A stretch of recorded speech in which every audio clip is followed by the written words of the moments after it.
네, 여러분 반갑습니다. 캠브리지 동아시아사 시간이 맞지? 캠브리지 동아시아사 시간이 돌아왔습니다. 목소리가 나가가지고 약간 메탈도 같이 나가버렸나 보네요. 자, 이번 시간에 우리 모스크바 3국 외상회의라는 주제에 대해서 이야기를 해보고자 합니다. 지금 우리는 해방 이후에 어쩌다가 한반도가 분단 국가가 되었는가에 대해서 배워보고 있는 중이에요. 자, 먼저 우리가 지난 시간까지 배웠던 내용을 짧게 복습해보고 마저 이어서 이야기를 해보도록 하겠습니다. 1945년 8월 15일 우리나라는 일본의 식민 지배로부터 벗어나게 되었습니다. 광복, 해방이 이루어지게 되었다라고 했죠. 물론 우리가 해방을 맞이할 수 있었던 것은 지금까지 독립운동을 오랫동안 이어왔던 그 결과로 볼 수도 있지만 직접적으로는 일본이 제2차 세계대전에서 미국, 소련, 영국과 같은 연합국에 의해 패했기 때문이었다라고 이야기를 하였어요. 따라서 일본군을 무장 해제시키는 과정에서 북위 38도선을 기준으로 한반도 북부에는 소련군이, 한반도 남부에는 미군이 들어와서 각각 한반도를 나누어 점령하는 모습이 우리가 해방을 맞이할 때의 상황이었다라고 이야기를 했었습니다. 배운 기억이 나시나요? 네. 자, 이 미군과 소련군이 들어오기 이전에 한국인들은 자기들이 스스로 국내 사회 질서 같은 것들을 유지하기 위한 조직들을 만들었습니다. 대표적인 것이 바로 여운형이 만들었던 건국준비위원회와 그 아래에 있었던 인민위원회들이었고, 북한 지역의 경우에도 조만식 같은 사람이 평안남도 건국준비위원회를 통해서 각 지역의 인민위원회를 만들고 행정권을 실행하고 있었다라고 이야기를 하였어요. 그죠? 자, 그런데 이들에 대한 반응은 미국과 소련이 각각 달랐다라고 이야기를 했죠. 그죠? 소련의 경우에는 조선인들이 스스로 만든 인민위원회를 인정하면서 그들에게 계속해서 행정권을 지팡할 수 있도록 허락을 해줘요. 그죠? 그러면서 간접적으로 통치하는 방식을 취했다라고 이야기를 했는데, 미국의 경우에는 반대로 모든 형태의 한국인이 만든 정부와 조직을 인정해주지 않습니다. 그죠? 그러면서 미국의 경우에는 현상 유지를 목표로 직접 행정권을 장악을 하고 나아가서 과거 일제 식민 지배에 협조했었던 사람들을 이용을 해서 한반도를 장악하고 통치하는 쪽을 선택하였다라고 이야기를 하였습니다. 왜 그랬다 그랬나요? 소련은 착하고 미국은 나빠서 그런 것이었다라고 했나요? 아니었어요. 그죠? 자, 우리는 해방을 맞이하는 순간부터 2차 세계대전이 끝나고 난 이후에 새롭게 만들어진 국제 질서에 빨려 들어갔다라고 이야기를 했습니다. 그건 바로 무엇이었나요? 냉전이었어요. 그죠? 세계가 미국을 중심으로 한 자본주의 진영과 소련을 중심으로 한 공산주의 진영이 대결 구도로 나아가게 되었다라고 이야기를 했습니다. 따라서 미국은 미국대로, 소련은 소련대로 각자 자기에게 우호적인 정부가 한반도에 세워지길 기대하고 있었다라고 이야기를 했어요. 그죠? 자, 그리고 우리나라가 독립을 맞이할 때 사실 국내에서 활동했던 독립운동가들의 경우에는 민족주의 진영과 사회주의 진영 중에 어느 쪽의 사람들이 더 많았다라고 이야기를 했나요?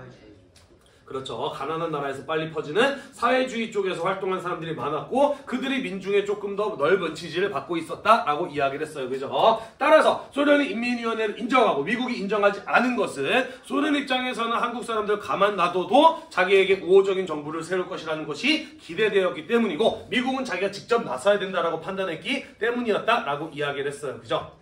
네, 그러면서 소련의 경우에는 김일성과 같은 공산주의자를 내세워서 한반도에 소련의 우호적인 정부를 세우려는 이런 시도가 나타나게 되었다라고 이야기를 했습니다. 이대로 가다간 한반도가 미국과 소련에 의해서 나누어질지도 모르겠어요. 그죠? 따라서 우리는 하루빨리 무엇할 필요가 있었느냐? 통일된 정부를 세울 필요가 있었다라는 것이죠. 다만 해방을 맞이했을 때 우리나라의 모습은 한국인들만 있었던 것이 아니라 미국과 소련에 의해서 나누어 점령된 상황이었기 때문에 한국 사람들은 미국과 소련의 합의를 이끌어내서 하루빨리 통일된 정부를 세우는 과제가 주어진 상황이었다라는 것이죠.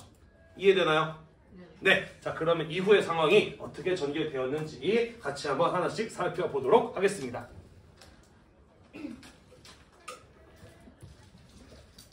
자, 봅시다. 자, 알다시피 연합국의 경우에는 2차 세계대전이 끝나면서 한반도를 독립시키기로 결정을 하였습니다. 그죠? 자, 그리고 미국과 소련이 반반씩 나누어 점령한 상황에서 앞으로 한국을 어떻게 할 것인가, 어떻게 정부를 만들고 독립시킬 것인가를 정하기 위해서 모스크바에서 미국, 영국 그리고 소련의 외무부 장관들, 외상들이 모여서 회의를 열었습니다. 그게 바로 모스크바 3국 외상회의라는 것이고 줄여서 그냥 삼상회의라고 도 이야기를 해요.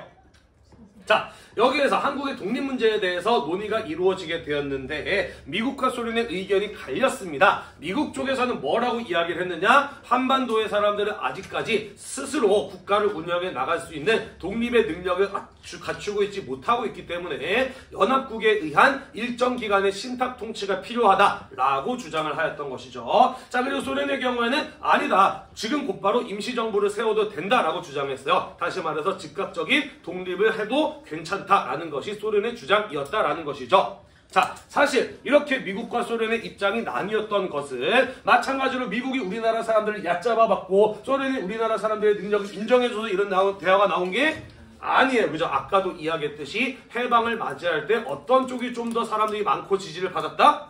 사회주의 쪽이었기 때문에 소련 입장에서는 그냥 그대로 가고 싶었던 거고 미국은 자신이 개입할 수 있는 기회를 만들고 싶었기 때문에 이렇게 서로 다른 주장이 나왔다라고 볼 수가 있는 겁니다. 이해가 되시죠? 그죠? 자, 하지만 사실 1947년 전까지만 하더라도 45년, 46년까지만 하더라도 아직까지 냉전이라는 상황이 본격적으로 일어나지 않았어. 아직은 미국은 소련을 그리고 소련은 미국을 협상할 수 있는 대상, 대화와 타협을 이룰 수 있는 대상으로 인식을 하고 있었다라는 것이죠. 자, 그래서 미국과 소련이 의견이 이렇게 서로 갈리게 되자 서로 한 발씩 양보하면서 합의점을 이루어냈습니다. 그게 바로 모스크바 3국 외상회의의 결정사항이었다라는 것이에요. 크게 세 가지가 결정이 되었습니다. 첫 번째, 한반도에 통일된 민주주의 원칙에 따른 임시정부를 세운다가 1번이었어요. 어쨌든 지금 38도선을 기준으로 남과 북으로 나누어 점령된 상황을 어떻게 한다는 거야? 끝낸다는 거야. 그렇지? 한반도 전체에 통일된 정부를 세운다는 게 사실은 이 모스크바 3국 외상회의의 결정사항 중에 가장 중요한 합의였다는 것이죠. 두 번째, 이 1번의 목표를 이루기 위해서 한반도를 분할 점령하고 있는 미국과 소련이 협상할 수 있는 미소공동위원회라고 하는 것을 설치한다라는 것이고요. 미국이 한 발 물러서고 소련도 한 발 물러서서 최대 5년의 신탁 통치를 실시한다라고 합의를 보았다라는 것이에요. 신탁 통치, 지난번에도 이야기했던 것처럼 그 나라 사람들이 스스로 나라를 만들고 운영해 나갈 수 있는 독립의 능력을 갖출 때까지 UN 국제기구의 위임을 받은 부탁을 받은 국가들이 일정 기간 동안 대신 통치하는 것을 가지고 우리는 신탁 통치라고 이야기를 한다라고 했습니다. 이것도 아까 우리 영상에서 봤죠. 최대 5년이기 때문에 얼마든지 우리가 어떻게 해 나가냐에 따라서 그 기간은 짧아질 수도 있는 합의의 내용이었다라는 것이에요. 됐나요? 자, 그런데 선생님이 방금 이야기했던 것처럼 사실 1번, 2번, 3번 중에 가장 중요한 합의는 몇 번이었다라고 이야기를 했나요? 1번이었어. 그지? 자, 그런데 한국인들 눈에 강하게 부각된 것은 몇 번이었냐면은 3번이었다라는 것이죠. 우리나라는 오랫동안 일본의 식민 지배를 받아오다 보니 사실 즉각 독립을 오랫동안 염원해 오고 있었어. 그지? 그러다 보니까 다른 나라가 우리나라를 대신 통치한다? 이것을 받아들이기 힘들었던 것이죠. 무엇보다도 신탁 통치에 대한 개념을 제대로 이해하지 못해서 이 신탁 통치를 마치 무엇인 것처럼 받아들였다? 식민 지배의 연장이 아니야? 다른 나라가 또 우리나라를 대신 통치한다고? 라는 이런 어떤 반응이 나왔다라는 것이죠. 이해가 되나요? 게다가 이러한 반응에 더욱더 불을 질렀던 것은 동아일보의 오보였어요. 오보, 잘못된 신문기사가 나왔다라는 거죠. 1번이 제일 중요한 건데 3번이 굉장히 중요한 것처럼 부각을 시켰고 그 내용마저도 미국이 원래 신탁 통치, 소련이 즉각 독립을 주장했는데 그것을 바꾸어서 잘못 전달을 하는 이런 일이 벌어지게 되었다라는 것이죠. 이해가 되나요? 네, 그러다 보니 이 사실이 알려지게 되었을 때 국내 사람들의 모두의 반응은 신탁 통치에 대해서 반대한다라는 입장을 내비쳤고 신탁 통치에 대한 반대운동, 반탁운동이 일어나게 되었다라는 것입니다. 넘어가도 될까요? 네, 넘어가겠습니다. 다 쓰셨죠?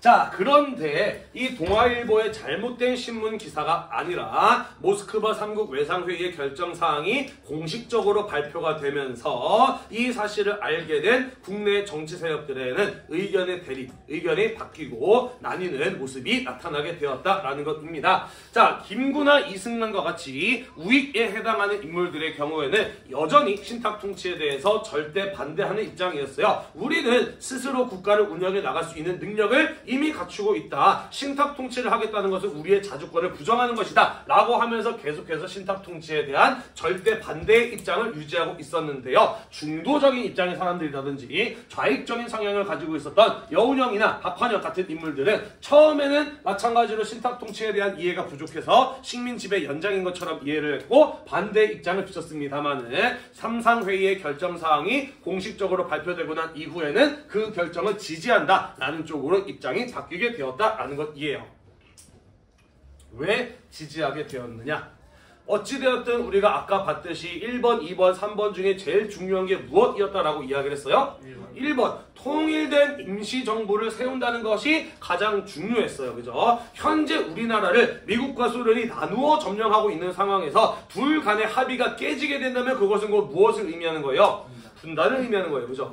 따라서 분단을 막기 위해서는 미국과 소련이 이론의 합의를 어떻게든 지킬 필요가 있다라는 생각을 하였던 겁니다. 무엇보다도 신탁 통치라고 하는 것이 식민 지배의 연장이 아니라 앞으로 우리나라의 발전의 과정에서 외국의 도움을 받을 수 있는 기회라고 판단했기 때문에 삼국 외상회의의 결정사항을 지지하는 쪽으로 돌아서게 되었다라는 것이에요. 이해가 되나요? 하지만 우리 아까 영상에서 보았던 것처럼 이 사람들도 신탁 통치에 대해서 찬성한다라는 입장을 밝힌 적은 한 번도 없어요. 그죠? 왜? 대부분의 국민들은 신탁 통치를 무엇인 것처럼 알고 있었기 때문에 식민 지배의 연장인 것으로 이해하고 있었기 때문에 그런 이야기를 한 적은 없었다라는 것이죠. 자, 그래서 이 모스크바 3국 외상회의의 결정사항에 대해서 찬성하는 쪽과 반대하는 쪽으로 이런 정치적인 이념 성향에 따라 나뉘게 되면서 이 둘의 대결이 굉장히 격심해지는 이런 모습들이 1946년도부터 나타나게 되었다라는 것이에요. 이해가 되었나요? 네. 자, 그들의 갈등이 얼마나 거셌는가? 아까 우리 영상에서 보았습니다. 그죠? 광복 후 첫 3월 1일이었어요.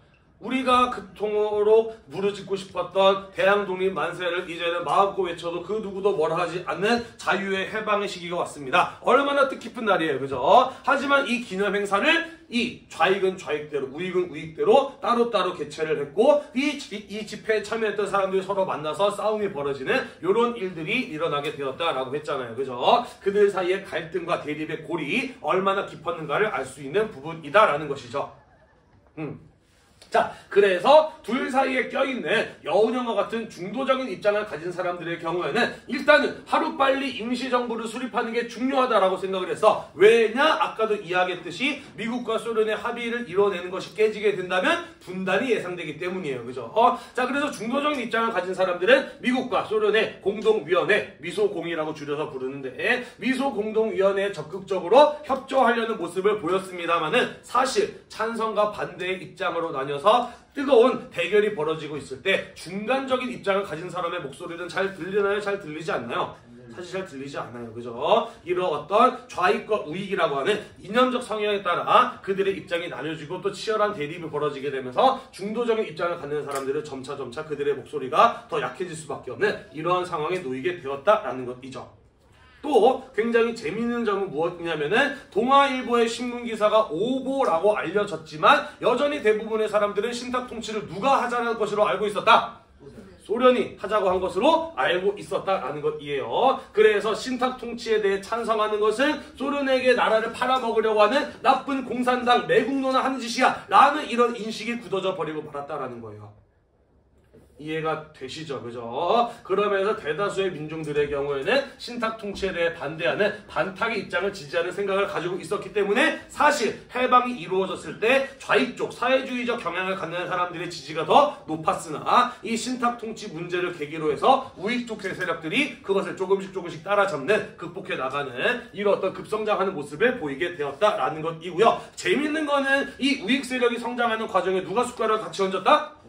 친일적인 행위를 했던 사람들이 숟가락을 함께 얹었다라는 것이죠. 왜냐? 자, 봅시다. 좌익과 우익으로 정치적 성향을 구분했을 때 친일 경력을 가지고 있는 사람은 어느 쪽에 더 많았을까? 우익이죠. 사실은 사회주의 공산주의자가 친일한다는 거 말도 안 되는 일이지 않나?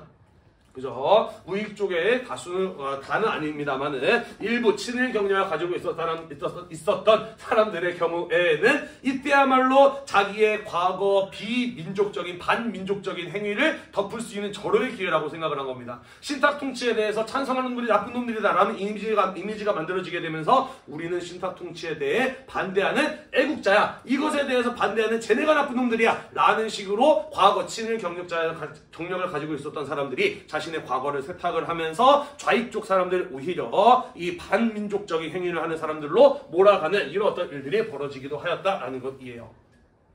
이해가 되시죠? 그죠? 자, 그래서 이 문제가 어떻게 이어지게 되느냐 마저 이어서 이야기를 해보도록 하겠습니다. 네, 점심시간 내내 말을 안 했더니 그래도 조금 목소리가 돌아왔네. 자, 사실 우리 지난번에도 이야기했습니다. 한반도의 운명은 결국 사실 누구 손에 달려 있었다?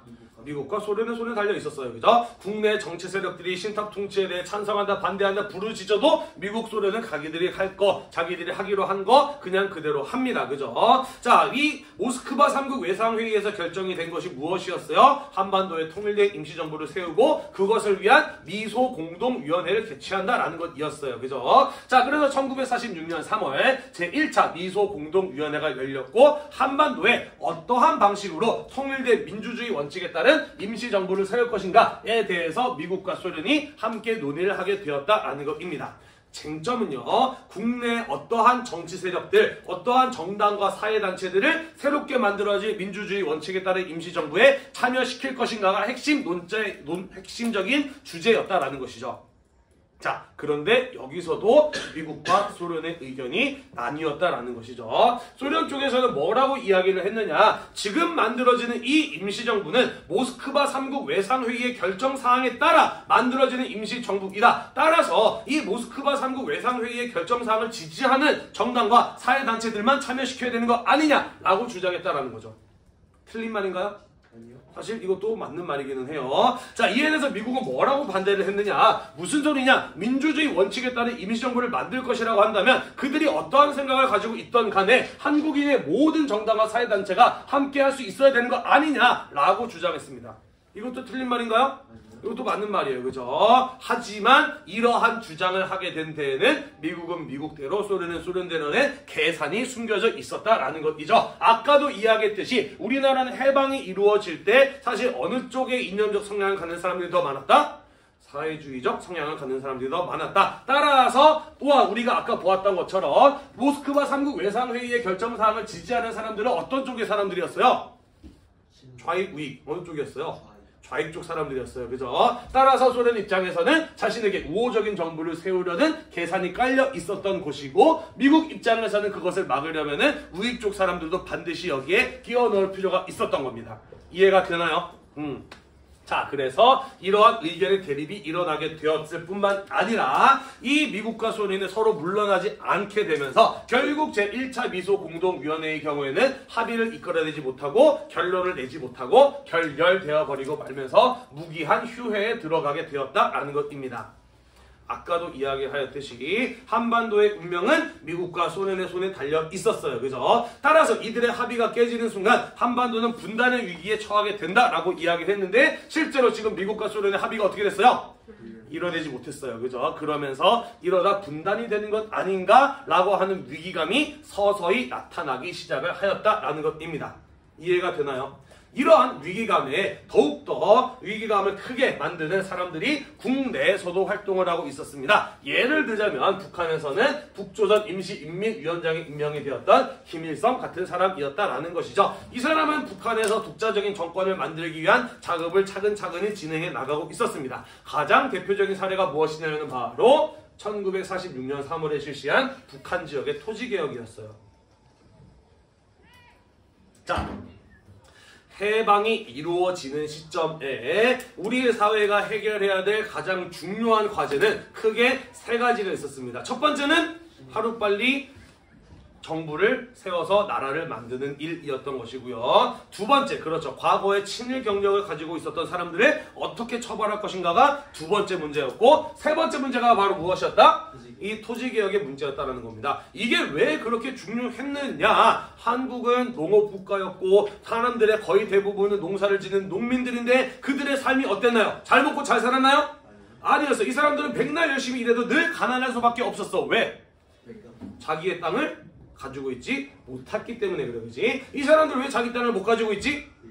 그렇죠. 일제강점기 때 토지조사 사업이라든지 산미 증식계획 같은 것들이 진행이 되면서 농민들은 자기의 땅을 빼앗기게 되었고, 대부분의 토지는 소수의 지주나 동양척식 주식회사나 조선 총독부의 소유로 넘어가게 되었어요. 그죠? 따라서 해방이 이루어지고 난 이후에 이 경제적 불평등의 문제를 토지개혁을 통해서 해결해야 된다라는 것은 좌익 우익할 것 없이 모두 공통적으로 가지고 있는 생각이었다라는 거예요. 이해가 되시죠? 다만 그것을 어떠한 방식으로 할 것인가에 대해서는 아직까지 사회적 합의가 이루어지지 못했기 때문에 중요한 과제로 남겨져 있었다라는 거예요. 이해가 되시죠? 자, 그런데 북한에서는 남한 사회와의 협력 없이 독자적으로 일방적으로 공산주의적인 방식으로 토지개혁을 실행을 했다라는 겁니다. 아무런 대가 없이 지주들의 땅을 몰수하고 그것을 아무런 대가 없이 땅이 없는 농민들에게 똑같이 n분의 1로 나누어주는 방식으로 토지개혁을 실행을 했다라는 거예요. 잘한 일인가요?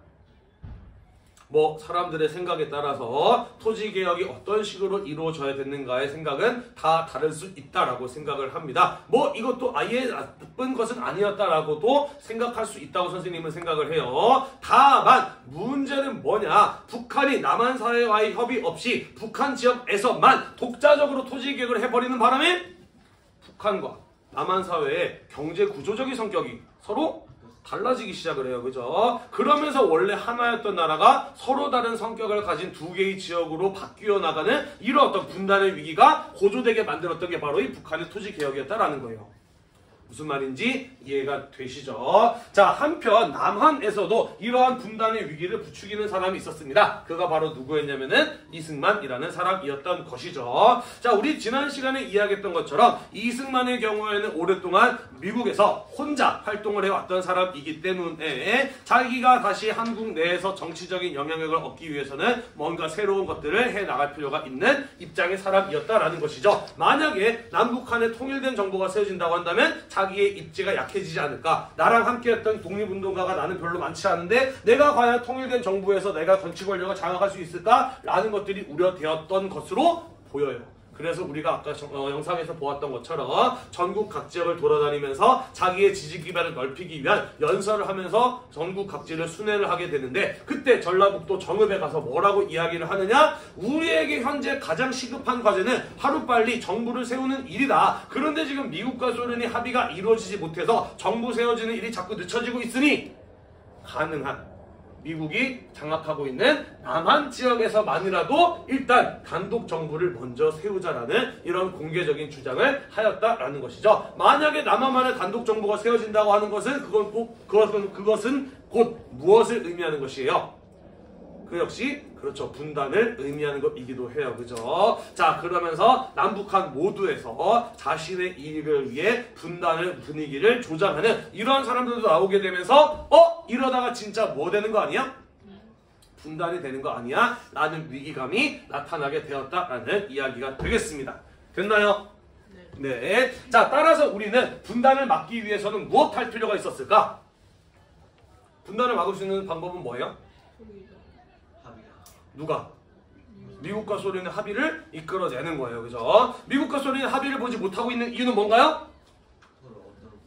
국내 정치 세력이 좌익과 우익으로 갈라져 있는 겁니다. 그죠? 따라서 미국과 소련의 합의를 이끌어내려면 국내 정치 세력들의 이 갈라짐을 해결할 필요가 있었던 것이죠. 우리는 그러기 위한 노력을 좌우합작운동이라고 이야기를 하고요. 이후에 이 좌우합작운동이 전개되는데 그 내용은 우리가 다음 시간에 마저 이어서 살펴보도록 하겠습니다. 오늘도 공부하느라고 대단히 고생이 많으셨고요. 이 수업 영상이 여러분들의 한국사 이해에 도움이 되었다면 구독과 좋아요 잊지 말고 눌러주세요. 수고하셨습니다.